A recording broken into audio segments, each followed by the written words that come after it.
Hello दोस्तों।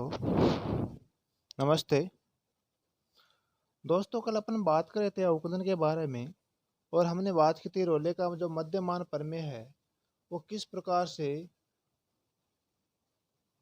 किसी यदि कोई फलन हमारे पास में फलन ऐप है समृद्ध अंतराल ए बी में संतत इस मतलब की परिभाषित था। तो समृद्ध अंतराल में ए बी में क्या होना चाहिए, वो संतत होना चाहिए। विपरीत अंतराल में क्या होना चाहिए बताओ, अवकलन ही होना चाहिए। और यदि फलनों पे का मान फलनों पी बी के इक्वल हो तो आपका जो विपरीत अंतराल ए बी है उसमें कम से कम एक बिंदु इस प्रकार से विद्यमान होना चाहिए कि F dash C is equal to zero. आज अपन बात करेंगे लांगराज का मध्यमान प्रमेय। तो दोस्तों अपन बात करते हैं लांगराज का मध्यमान प्रमेय। देखो लांगराज का या लांगराज मध्यमान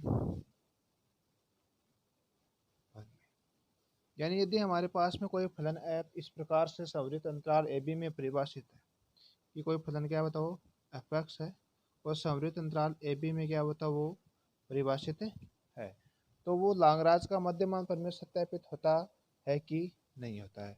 देखो इसमें भी क्या होता है बताओ, तीन बातें होती हैं। नंबर एक कि वो जो आपका फलन एफ है वो संवृत अंतराल ए बी में क्या होना चाहिए बताओ, सतत होना चाहिए, कंटिन्यूस फंक्शन होना चाहिए, यानी वो सतत फलन होना चाहिए। नंबर दो, आपका जो फलन एफ है वो विवृत अंतराल ए बी में क्या होना चाहिए बताओ, अवकलनीय होना चाहिए। क्या होना चाहिए बताओ, अवकलनीय होना चाहिए। नंबर तीन पर आता है कि अगर ऐसा होता है तब अंतराल आपका जो विवृत अंतराल ए बी है उसमें एक बिंदु आपको पता है कि सी था कल वाले की तरह ही। वहां पर तो कल क्या था हमारे पास में एफ डैश का C is equal to zero हो तब सी का मान इसमें से होना होना चाहिए। अब यहाँ पर देखो एफ डैश का सी इस प्रकार से परिभाषित होना चाहिए कि एफ डैश का सी इज इक्वल टू फलन ऑफ बी माइनस का फलन of A upon B minus का ए।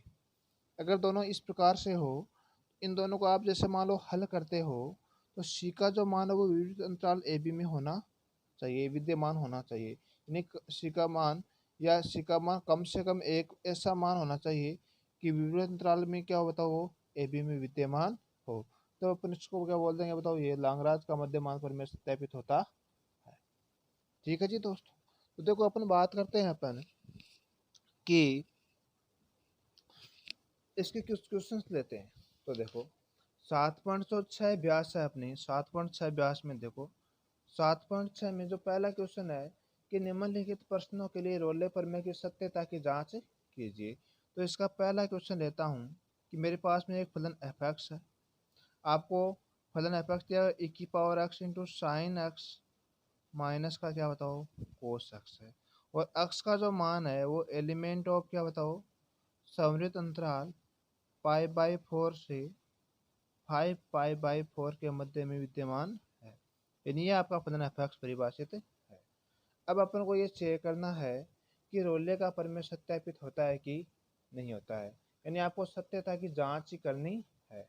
तो पहले अपन देखो दोस्तों बात करते हैं कि रोले प्रमेय की बात करते हैं। अब आपको पता है कि रोले प्रमेय के लिए हमारे पास में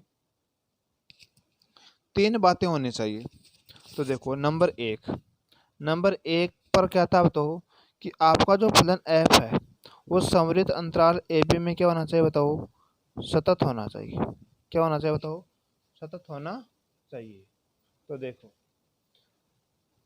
अगर ये फलन ए बी में अगर सतत होता है तो आपको पता है कि इसका अपन चेक करेंगे। तो जो आपको फलन एफ एक्स दिया हुआ है e की power X into sine X minus का कोस एक्स।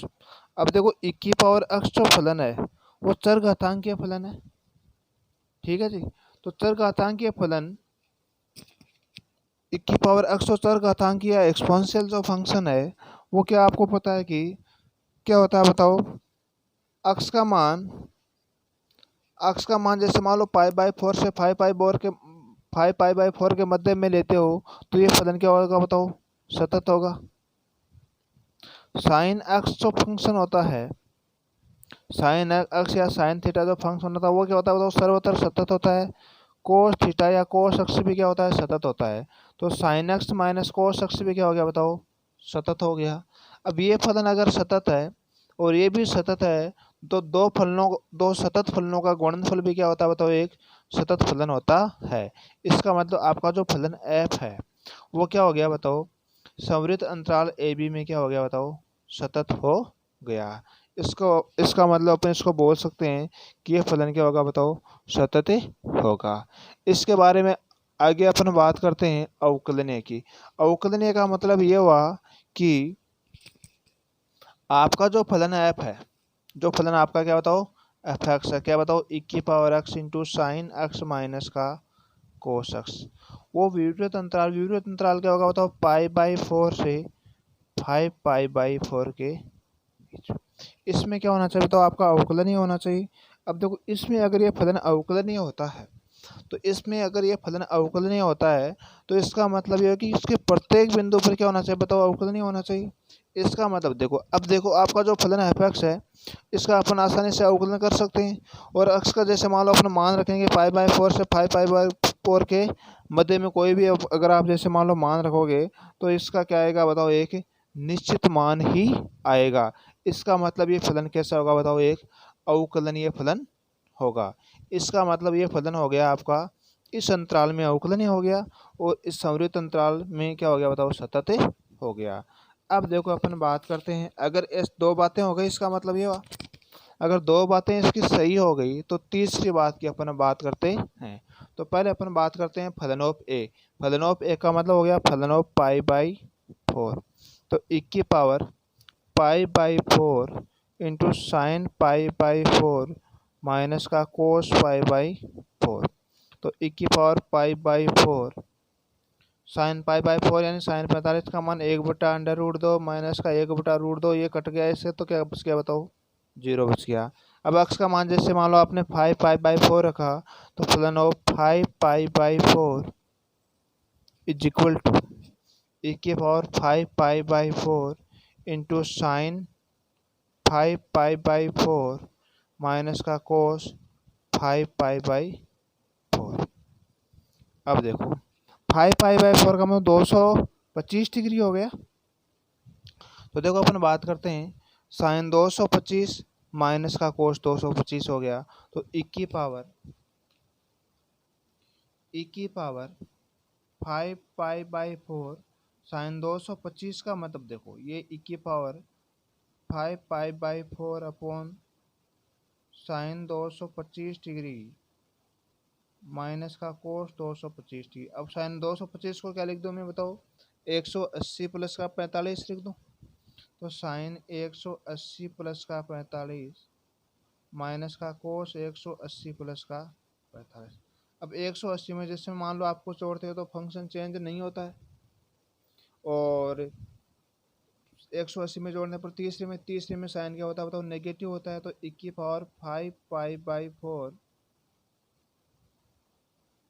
e की पावर क्या हो गया बताओ, 5π/4।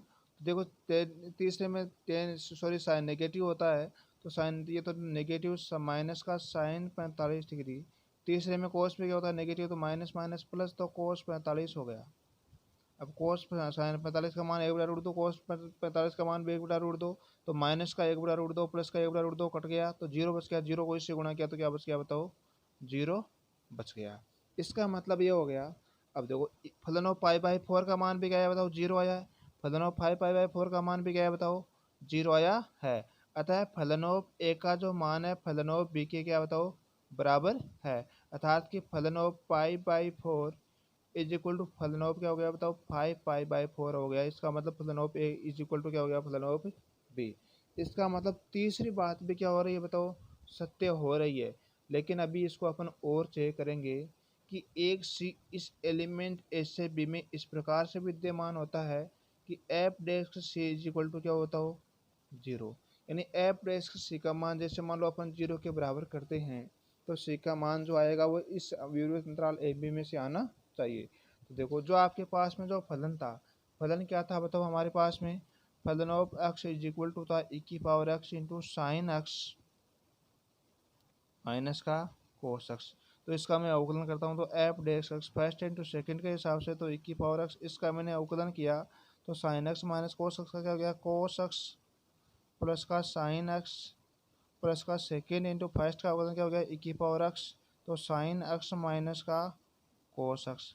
पूरे में एक की पावर एक्स कॉमन आया तो अंदर क्या बच गया, कोस एक्स प्लस का sine X plus sine X minus cos, cos से कोस कट गया, साइन एक्स क्या हो गया, टू साइन एक्स हो गया। तो टू इंटू एक की पावर एक्स इंटू क्या हो गया बताओ, साइन एक्स हो गया। ये किसका मान है बताओ, एफ डैश एक्स का मान है। तो मैं एफ डैश के सी का मान निकालता हूँ, एक्स की जगह तो एक की पावर सी और ये क्या हो गया बताओ, साइन सी हो गया। अब देखो दोस्त अपन को क्या करना होगा बताओ, एफ डैश सी को जैसे मान लो आप जीरो के बराबर करते हो तो टू इंटू ई की power C sine C is equal to क्या हो गया बताओ, जीरो हो गया। तो ई की पावर सी साइन सी का मान क्या हो गया बताओ, जीरो। दो संख्याओं का गुणा जीरो है तो देखो यदि ई की पावर सी का मान जैसे मान लो जीरो के बराबर है तो देखो ई की पावर सी का मान अगर जीरो, ऐसा संभव नहीं है क्योंकि ई की पावर का कुछ ना कुछ मान था और सी का भी कुछ ना कुछ मान होगा, इसका मतलब जीरो नहीं आएगा, यानी ई का मान जीरो होता नहीं है। इसका मतलब ई की पावर सी का मान कभी भी क्या नहीं आएगा बताओ, जीरो नहीं आएगा। अब देखो साइन सी को मैंने जीरो के बराबर किया, इसका मतलब साइन सी साइन साइन जीरो कर सकता हूँ मैं, साइन पाई भी कर सकता हूँ इसमें। तो सी का मान क्या आ गया बताओ, पाई। ये जो हमारे पास में पाया हुआ एलिमेंट ऑफ क्या बताओ, फाइव पाई बाई फोर से 5 पाई बाई 4। इसका मतलब ये हुआ कि पाई का मतलब 180, 180 का जो होता है वो 45 से 225 के बीच में आता है कि नहीं आता है, आता है। इसका मतलब ये हुआ कि इस फलन एफ के लिए, अतः है फलन एफ के लिए रोले पर में सत्यापित होती है, रोले पर में सत्यापित होती है। आगे वाला क्वेश्चन देखो दोस्तों, आगे वाला क्वेश्चन नंबर 2 है कि निम्नलिखित फलनों के लिए रोले प्रमेय का सत्यापन कीजिए। ऐसा सा क्वेश्चन ये है। तो देखो इसका एक क्वेश्चन और करते हैं अपन। नंबर 2,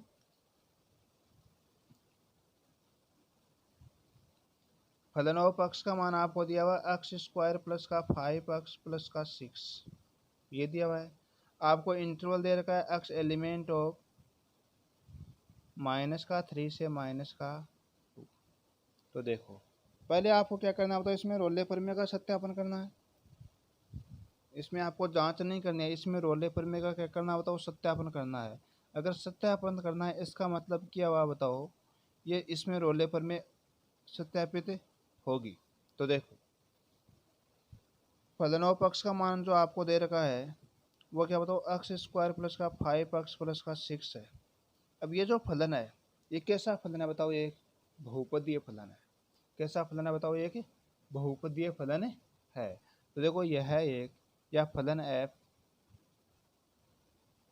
एक बहुपदीय फलन है। अब जो बहुपदीय आपका फलन है, बहुपदीय फलन कैसे होते हैं बताओ, बहुपदीय फलन हमेशा क्या होते हैं बताओ, सतत होते हैं। अर्थात कि ये जो फलन एफ है वो अंतराल -3 से -2 में क्या होगा बताओ, सतत होगा। बहुपदीय फलन क्या होता है बताओ, सतत होता है। इसके बारे में अपन बात करते हैं, आगे बात करते हैं आगे कि अवकलनीय की अगर मैं बात करूं तो किस अंतराल में, विविध अंतराल -3 से -2 में अवकलनीय होना चाहिए। देखो जो फलन आपको दे रखा है, फलनों पक्ष का मान है एक्स स्क्वायर प्लस का 5x प्लस का 6 है। तो एफ टेक्स एक्स का जो मान आएगा वो आएगा एक्स स्क्वायर का मतलब हो गया 2, इसका अवकलन क्या तो 2x प्लस का 5 और 6 का 0 हो गया। अब देखो एक्स का मान आप कुछ भी रखो, कुछ ना कुछ मान आएगा। इसका मतलब ये हो गया कि आपका जो फलन है एफ है, जो फलन है एफ है जिसमें एक्स का जो मान है, एक्स का मान कितना दे रखा बताओ, -3 से -2, इसमें कोई भी मान रख दो। इस फलन एफ का क्या होगा बताओ, अस्तित्व होगा। फलन एफ का क्या होगा बताओ, अस्तित्व होगा। या इसमें इसको बोल दो F dash X element of -3 से -2 के लिए एफ डेक्स अक्ष का क्या बताओ अस्तित्व है। अगर इसका अस्तित्व है इसका मतलब फलन एफ क्या हो गया बताओ अवकलनीय हो गया। फलन एफ क्या हो गया बताओ अवकलनीय हो गया। इसका मतलब आपका फलन सतत भी है और अवकलनीय भी है। तो आगे अपन बात करते हैं फलन ऑफ ए। नंबर एक बात थी हमारे पास में सतत के लिए, नंबर दो बात क्या थी बताओ अवकलनीय के लिए, नंबर तीन देखो, नंबर तीन क्या है फलन ऑफ ए और फलन of B is equal to के लिए। देखो फलन of A is equal to फलन ऑफ बी के लिए तो पहले अपन क्या करते हैं बताओ फलन ऑफ ए का मान निकालते हैं। यहाँ पर ए का मान कितना बताओ माइनस का 3 है, तो फलन ऑफ माइनस का 3 का मान निकालते हैं। तो माइनस का 3 का स्क्वायर प्लस का 5 इंटू माइनस का 2 प्लस का 6 हो गया। तो माइनस 3 का स्क्वायर तो कितना हो गया बताओ 9, और ये माइनस का 10 प्लस का 6, 9 और 6 कितना हो गया 15, माइनस का 10 कितना हो गया बताओ 5। उसके बाद में अपन मैं किसका मान निकालता हूँ बताओ फलन ऑफ माइनस का 2 का मान निकालता हूँ। तो माइनस 2 का स्क्वायर प्लस का 5 इंटू माइनस का 2 प्लस का क्या हो गया बताओ 6 हो गया। माइनस 2 का स्क्वायर 4, ये हो गया माइनस का 10 प्लस का 6, 6 और 4 कितना 10, 6 और 4 कितना हो गया बताओ 10 हो गया। तो 10 माइनस का 10 कितना हो गया बताओ 0 हो गया। सॉरी देखो ऊपर वाले में माइनस 3 का स्क्वायर प्लस का 5 इंटू माइनस का 3 था यहाँ पर, तो ये कितना हो गया 5 इंटू माइनस का 3 माइनस का 15 हो गया, 9 और 6 15, और 15 माइनस 15 कितना हो गया बताओ 0 हो गया। इसका मतलब ये हुआ कि फलन ऑफ ए का मान फलन ऑफ बी के क्या आ गया बताओ बराबर आ गया। तो देखो तय अपन इसको बोल देंगे चूँकि फलन ऑफ माइनस का 3 इज इक्वल टू फलन ऑफ माइनस का 2, इसलिए फलन ऑफ ए का मान फलन ऑफ क्या हो गया बताओ बी के बराबर हो गया। अतः इसका मतलब ही इसमें रोल पेपर में सत्यापित हो सकती है। तो देखो आगे अपन बात करते हैं कि एक बिंदु सी इस प्रकार से विद्यमान होता है कि एफ डेक्स सी बराबर क्या हो बताओ 0 हो, जिसमें सी का मान एलिमेंट ए से बी में हो। तो एफ डेक्स सी का मान निकालते हैं। एफ डेक्स सी यानी पहले अपन क्या करते हैं चूंकि फलन ऑफ एक्स का मान आपको दे रखा है एक्स स्क्वायर प्लस का 5 एक्स प्लस का 6, तो एफ डेक्स एक्स का मान निकाला तो क्या आ गया बताओ 2x प्लस का 5 आ गया। एफ डेक्स सी का मान निकाला तो क्या आ गया 2c प्लस का 5। अब देखो एफ डेक्स सी बराबर जैसे मान लो 0 हो तो 2c प्लस का 5 का मान क्या आएगा बताओ 0, तो c का मान क्या आएगा माइनस का 5/2, यानी माइनस का 2.5 आ गया। माइनस का 5/2 इस एलिमेंट में किस में बताओ माइनस का 3 से माइनस का 2 में बताओ विद्यमान है कि नहीं है। इसका मतलब ये हुआ कि इसमें कौन से प्रमेय सत्यापित होती है बताओ आपकी रोले प्रमेय सत्यापित होती है। तो इस प्रकार से अपन क्या करेंगे बताओ रोले प्रमेय का सत्यापन करेंगे। इसके बाद में देखो एक प्रमेय और देखते हैं अपन जो आपकी मध्यमान प्रमेय थी। मध्यमान प्रमेय आप में आपको देखो क्या करना होता है, एक क्वेश्चन लेते हैं इसका कि आपको दे रखा है फलन of X is equal to X plus का 1/x, जहाँ पर x का जो मान है वो एलिमेंट ऑफ 1 से 3 के बीच में है। अब देखो इसमें आपको लांगराज का मध्यमान प्रमेय का सत्यता की जांच करनी है। तो लांगराज मध्यमान प्रमेय, तो देखो दोस्तों पहले अपन क्या करते हैं बताओ कि आपका जो फलन एफ एक्स है, एफ एक्स अगर जैसे मान लो एक्स इसमें लघुत्तम लिया तो एक्स स्क्वायर प्लस का 1 हो गया। तो ये जो फलन है आपका एक्स का मान आपको पता है कि इसमें क्या नहीं है बताओ 0 नहीं है, क्योंकि एक्स एलिमेंट ऑफ क्या बताओ 1 से 3 के बीच में या इनके बराबर हो सकता है, यानी एक्स का मान 0 नहीं। इसका मतलब ये फलन क्या बताओ आपका परिमेय फलन है। तो परिमेय फलन में देखो ये फलन क्या बताओ सतत है, ये फलन भी क्या बताओ सतत है।